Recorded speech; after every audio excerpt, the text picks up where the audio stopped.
In this video, we're going to show you the connectivity of Classpad.net by using some geometry, collecting data in the data sticky, and then using our calculate sticky to fill in other parts of the spreadsheet. So let's get a geometry sticky up first, because I'm just showing you one way that you can collect data. So we're going to geometry, and I'm going to use this draw feature here and just draw a small little oops, that looks like a circle. Maybe I made it too small. There's my quadrilateral. I'm going to measure side here just so that you can see what happens when I adjust. So I have two different sides, so we can see that they're different. And now watch what happens. We're going to collect some data on squares, but this is not a square. So I want to show you how easy it is in the geometry. And we're going to get a data, and we're going to collect the length of the sides that we are making.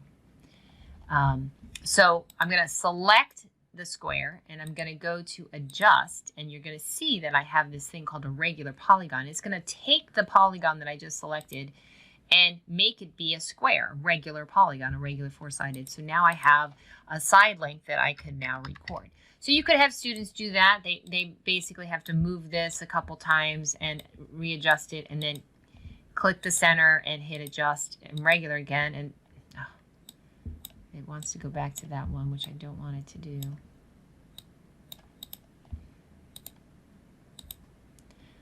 So there's a different one. So they could get a bunch of different ones. They could also just make up numbers as well, because we're just collecting measurements of a side of a square. So they could have, you know, if you have a side of 1, if you have a side of 2.5 or 3. So they could collect, you know, whatever data you want them to collect, either from actually measuring and moving and creating squares, or just making up some ideas and then comparing them. So let's just do 10 here. And so now I've got these sides, and so let's say we were comparing perimeter versus area. So we're doing ratios, let's say. So I'm going to label two different columns, and I'm going to put side in here again. You'll see why in a minute. And then I'm going to do area. And so I could pull up a calculate sticky. This is one way to do this, and do calculations to figure out the perimeter and the area of these given squares. So if the side is 4.28, how would I calculate the perimeter? I could do 4.28 times 4, 4.28 plus 4.28, or I could I could do that for each one. And then area would be the side times the size. So I could calculate 4.28 times 4.28, and I could do that for each one. So 10 times I'd have to do 20 calculations. But a better way to do it is to use the connectivity of Classpad.net. So these titles up here in this data sticky that are my columns, I can use those in my calculation and fill the column in very quickly. So basically what you do is you take that title, and notice that it's exactly as it is in the spreadsheet, so lowercase, and you're going to use this define button here on the keyboard, so colon equals, and you're going to tell it every time you see something and it's for perimeter, you're going to do this calculation. So how do we calculate the perimeter? Well, it's the side of the square times 4, right? So, boom, here is now the list. So notice that it makes a list in the calculate sticky, and let's move this over to the side, but it filled in the table. So I actually now have this in two different forms, because in the calculate it's in standard form. I can change it to the decimal to match it up, but it did all that calculation for me. And so that's great, because we really want to get into a visual comparison.